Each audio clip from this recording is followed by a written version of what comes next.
Dahil okay na, ang gagawin natin, punta tayo sa speed test.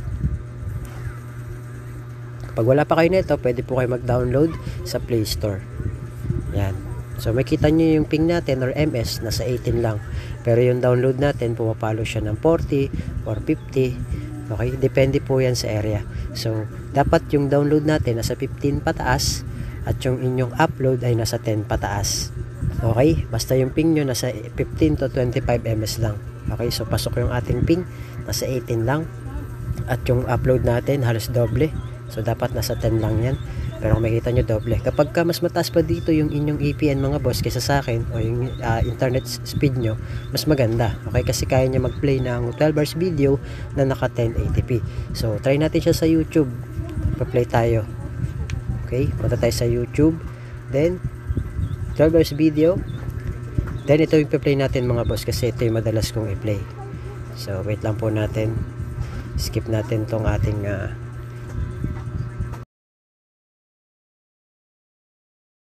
forward natin mga boss setup lang muna natin yung quality niya, lagay natin sa 1080p tapos ipo-forward natin. Ayan, kung makita nyo nagpe-play naman siya kagad mga boss.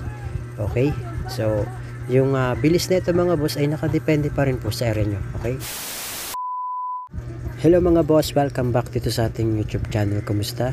Salamat nga pala sa walang sawa at patuloy na pagsuporta dito sa ating YouTube channel. Okay, so meron na naman tayong update sa inyo mga boss para po sa lahat ng mga gusto pong mapalakas yung kanilang mga internet signal.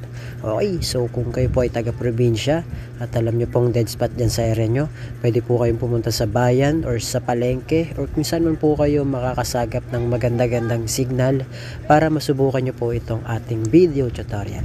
Okay, so ako po pala ay naka-talk and text mga boss. Only data pala yung ating promo. Okay, so sa mga nagtatanong, okay, kung paano ba magkaroon ng ganito, so hindi ko po masasagot yan dahil depende po yan kay Lolo Smart.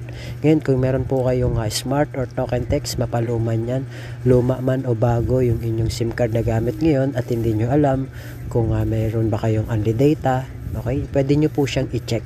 Okay, kung meron kayo bang only data o wala. So paano po ba yun? Punta lang po kayo sa dial asterisk 123 number sign, then i-call nyo po para malaman nyo po kung meron ba kayong only data o wala. Kapag ka meron po kayong only data, congratulations po. Ayan, number 1 po yun, congratulations. Pero kung wala, pasensya na po kasi selected SIM lang po yung merong only data. Okay, so ngayon mga boss, punta na tayo dito sa tutorial natin. So punta po tayo sa ating settings sa mga phone natin. Ayan, punta tayo dito sa connections, punta tayo sa mobile networks. Then click na po natin yung access point names or APN. Mag-add tayo mga boss. So yung magiging name natin mga boss, kayahin nyo na lang po ito Striker APN 5G. Okay, so yung 5G po, hindi po ibig sabihin ay working lang to para sa mga 5G phone. Hindi po, 4G lang din po yung phone ko. Speed like a 5G lang po siya. Okay, so yung cellphone mo, pag ginawa mo to, para na rin siya na-convert sa 5G. Ibig sabihin yung bilis niya is like a 5G. Okay, so depende pa rin po sa area So try natin, click natin okay. Tapos yung APN niya mga boss, ito po, Geo.5G. Yan, ayan po ilalagay nyo, Geo.5G. Click natin yung okay. Then yung kanyang username, ito po yung gagawin nyo mga boss, at Geo5G Striker APN 2025. Yan po at Geo5G Striker APN 2025. Click natin yung okay. Tapos yung password nya, ito po, at Geo APN 5G 2025. Okay, kaya nyo na rin sa screen, pa-flash ko na lang po. Click natin yung okay. Tapos yung server nya mga boss, ito lang po, www.google.com. okay, www.google.com. yan po, www.google.com. Click natin yung okay. Tapos yung kanyang authentication type mga boss, PAP po. Ayan, PAP or PAP. Tapos yung kanyang default, yan, APN type. default po. Okay, kung kailangan i-type, i-type nyo po. Kung kailangan naman i-click lang, i-click nyo na lang po. Basta nakalagay dyan, default. Click natin yung okay. Tapos yung kanyang AP and protocol mga boss, nakalagay po dyan, IPv4, IPv6. Okay? Tapos yung kanyang AP and roaming protocol, ganun din po, IPv4, IPv6. Click natin yan. Tapos sa bearer naman mga boss, lagay nyo lang po dyan unspecified. Okay? Para po kasi yan sa mga naka 2G, 3G, 4G LTE, or 5G. Okay? So, kung kayo naman po ay naka LTE, pwede naman dalawa yung buksan nyo.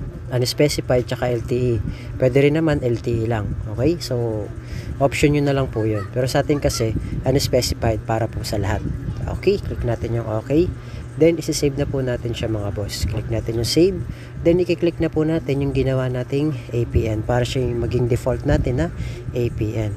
Then, kapag okay na mga boss, napili nyo na, pwede po kayo mag-airplane mode ng at least 5 to 10 seconds. Mas matagal, mas maganda. Okay, so, i-up po lang muna yung ating data, tsaka yung hotspot. Okay, so, naka-hotspot po kasi siya, mga boss, dahil gusto ko i-share kasi shareable po yung ating only data. Okay? Kaya nakabukas yung ating hotspot. Okay? So, ginawa na po namin siyang Wi-Fi. Okay? Kasi pwede naman, dahil shareable naman siya, pwede siya makakonect. Okay? Pwede makakonect yung mga tao dito sa bahay. Okay? So, ngayon mga boss, dahil okay na, ang gagawin natin, punta tayo sa speed test. Kapag wala pa kayo nito, pwede po kayo mag-download sa Play Store. Yan. So, makita nyo yung ping natin or MS, nasa 18 lang. Pero yung download natin, pumapalo siya ng 40 or 50. Okay? Depende po yan sa area. So, dapat yung download natin nasa 15 pataas at yung inyong upload ay nasa 10 pataas. Okay? Basta yung ping nyo nasa 15 to 25 MS lang. Okay? So, pasok yung ating ping, nasa 18 lang. At yung upload natin, halos doble. So, dapat nasa 10 lang yan. Pero kung makita nyo, doble. Kapag ka mas mataas pa dito yung inyong APN mga boss kaysa sa akin o yung internet speed nyo, mas maganda. Okay? Kasi kaya nyo mag-play ng 12 hours video na naka 1080p. So, try natin siya sa YouTube. Pa-play tayo. Okay? Punta tayo sa YouTube. Then, 12 hours video. Then, ito yung pa-play natin mga boss kasi ito yung madalas kong i-play. So, wait lang po natin. Skip natin tong ating